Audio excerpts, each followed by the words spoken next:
So your decision to begin with, was it just because you were tired of being the old guy out there?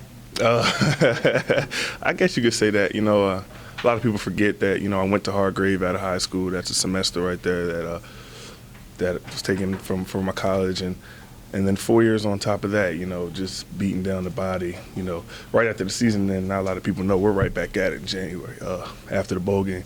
So, just beating off my body. I didn't really get a chance to go home throughout my college career because I lived so far away. So, I'm always just in there working out, and I probably overworked myself, kind of burnt myself out on both ends. It's important to take a lot of rest when you get a chance, and I wasn't doing that. And my body suffered the consequences, and mentally as well. So I was just kind of a little bit tired of it, but I'm back now. What changed your mind? What made you reverse your decisions? I got a chance to meet, I had to meet with all the coaching staff. They weren't going to let me go that easy. I probably met with about 7 of them in a week span. But who really changed my mind was Jeff Davis, a guy that just really cares about us on a personal level. Whether I was going to stay or leave or not, he was going to be by my side and support me. He just, asked me what my plan was. A lot of people, I had a dream to play football since I ever put the pads on, help my family out and things like that. And some people never get a chance to accomplish a dream. It may take 20 years, may take 10 years to maybe some people never even get to accomplish a dream. So I feel like if I stay, I'll be 1 year closer to accomplishing the dream that I wanted a whole lifetime. So why not stay and better my chances for that? When your original decision to leave became public, did you hear from a lot of friends and maybe kind of thought you were crazy? I mean, most people think you get to this level and you'd have to be dragged kicking and screaming off the field.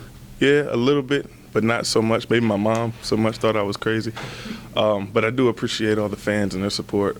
It's been unbelievable when they found out of my departure. The messages I received on Facebook and things like that were just unreal in the blog sites.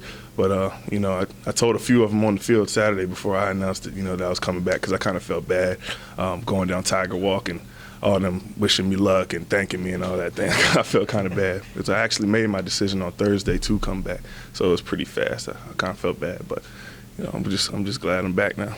What were the conversations with Mom like? It sounds like she wanted you to stay. Yeah. She kind of was a big decision on me staying as well.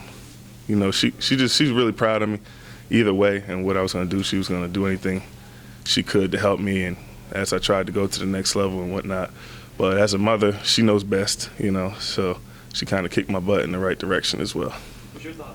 I'm going to go to the NFL, or were you, it's time to go get a job and get on? I was actually probably, either way, I'm going to get surgery in January on my back. I haven't had back issues since I've been here. But yes, and I was going to try to get into an NFL camp this year as well. I'd imagine you still plan on turning in paperwork and just going through that process just to see what you need to work on for that last year. Exactly. I'm going to turn it in and see, what I get and what's the feedback. Obviously, number one goal for coming back next year is to get healthy. So the surgery I'll probably get will probably keep me out about 2 months. But that'll give me good time to rest and clear my mind up a little bit. And I don't think I'll have to do all in drills, so that's always a good thing. But I'll be back ready for spring ball. You mentioned talking to a lot of the coaches.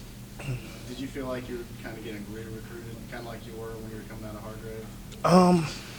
Not like that, or was it different? Not necessarily. It was actually more of a standpoint of they were caring about where my life was going to be, and that I had came so far. They really do respect me and care about me, and that felt good.